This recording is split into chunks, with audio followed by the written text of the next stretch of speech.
Hi, welcome to another episode on the Boss Lady series. I remain your host, Queen Chichi. But today I want to be talking to us something briefly, something I've titled, Who Are You? Yes, who are you? Now, peradventure you go somewhere or you happen to meet somebody, or let me use the word you happen to meet somebody. The first question they're going to ask you is, can I meet you? They're not going to ask you, what do you do? Where are you going to? They're going to ask you, who are you?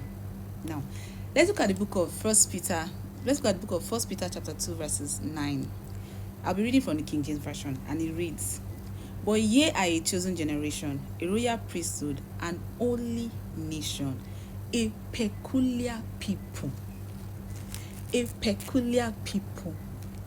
Now, one of the greatest questions a person must answer is not what do you have or what am I going through, but who am I? That is the first question you're going to answer. Somebody meets you and asks you. That is first question. It's going to ask you, who are you? That is when you introduce yourself. Your identity determines how you see yourself. Yes, your identity determines how you see yourself, how you view things. What you call yourself is your identity. Now, I want us to go back to when we've had circumstances and situations that came to our lives and tried to change us from who we are. Now, we remember that part where the whole circumstances changed us, and we are like, at that point in time, what we were going through was almost how we saw ourselves, was almost how we began to believe this is who we are. Now that boils down to what the devil wants. The devil is not going to come to you physically. The devil is going to come to you through circumstances, through situations, through challenges, and the devil will make you believe that that is who you are. What you accept is what you will become. If you don't know who you are, you will lose something valuable for something temporary. If you don't know who you are, you will unconsciously accept the name they call you. Esau was hungry. He needed to eat. He was so hungry. And then his brother Jacob had something. But guess what Esau did?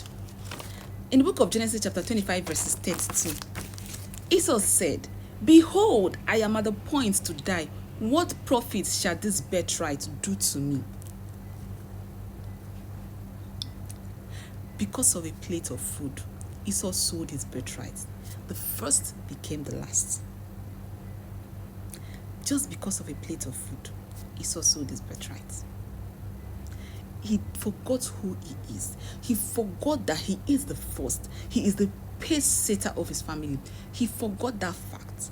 And because he was so hungry, he sold his birthright for a plate of food.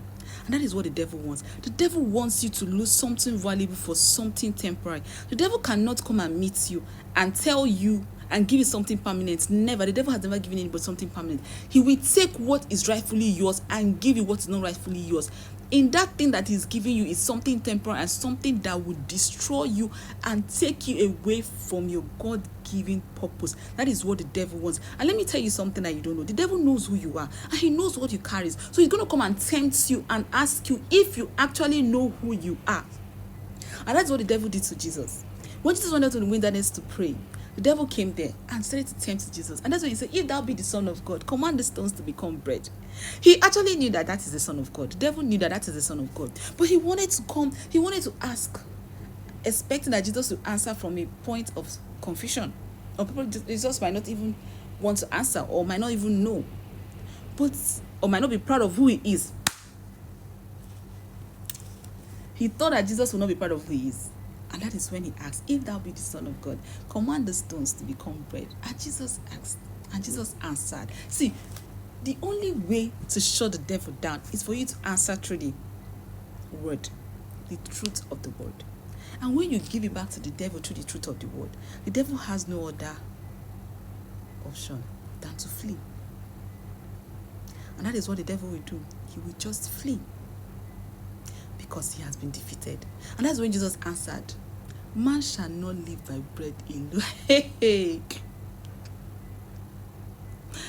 And guess what the devil did? The devil flew. If you don't know who you are, the devil will make a fun of your life. You will use your life to play chess. And what you accept is what you will end up becoming.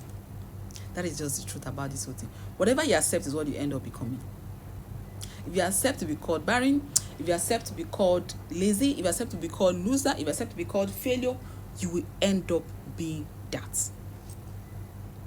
Hannah was termed barren in the Bible. I always love to use the story of Hannah because I get an inspiration from the story of Hannah. There is something that triggers my faith from the story of Hannah because she was termed barren. She was, as in, they looked at Hannah like she could not have kids. But Hannah refused to accept the name barren. She refused to be called barren. And what did she do? She responded with prayer.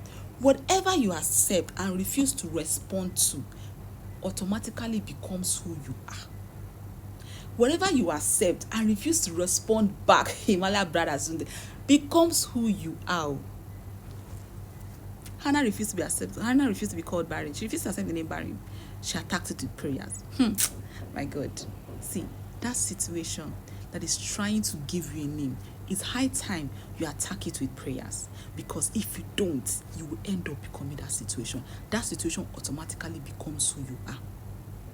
Once you attack it with prayer, you have 100% won it. Once you respond back, you've won it. You've won that circumstance. You've won that challenge. You've won that situation.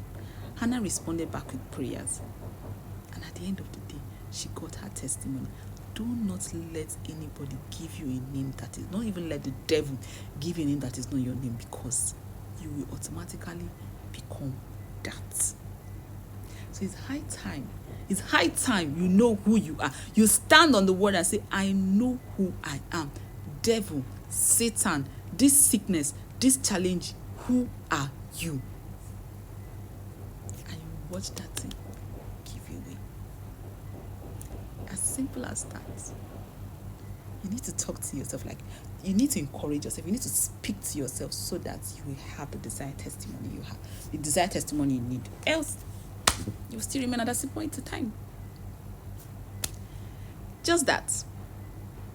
I just want to talk about that simple because I was so encouraged about something I read about who are you and how to attack the devil with your response. And I was like, yes, this is what I need, and this is what I need to share, so that everybody can understand that you need to respond back to the devil with the truth of the word, and that is the only way you can conquer the devil. Thank you so much for your time. Don't forget to like, share, and subscribe to my YouTube page. I remain your host, Queen Chichi. See you some other time. I love you, but God loves you more. Bye.